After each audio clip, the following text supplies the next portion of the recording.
Olá, bem-vindos ao meu canal.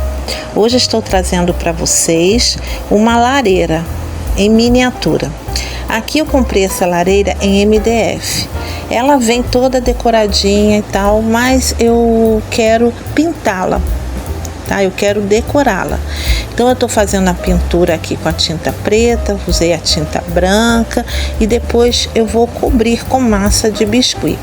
Aqui a massa eu usei o rolinho de tijolinho, tá?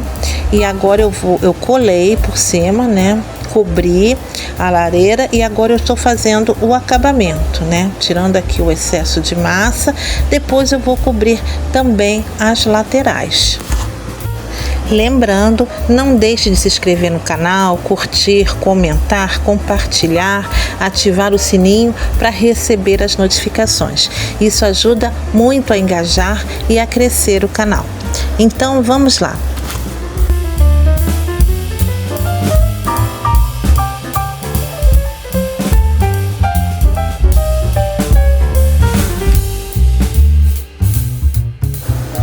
O acabamento você pode fazer com estilete, fica mais fácil para cortar, visto que a massa já está um pouquinho endurecida. Agora eu vou fazer as laterais e depois eu vou fazer a pintura.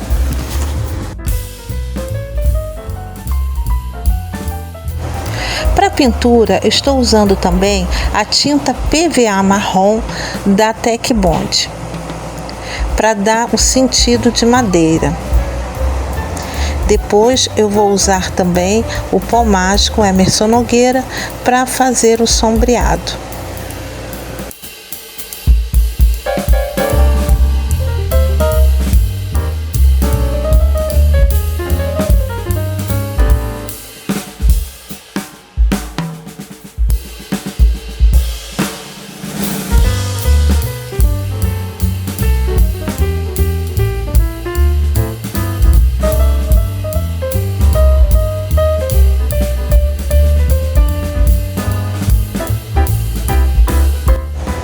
E para fazer o fogo da lareira, eu estou usando a massa GVA na cor vermelha, na cor laranja e amarelo.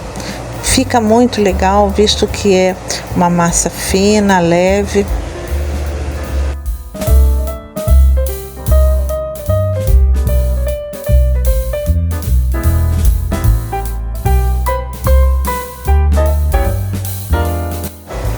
Agora sim, eu vou colar dentro da lareira e está pronta. Espero que vocês tenham gostado e até a próxima.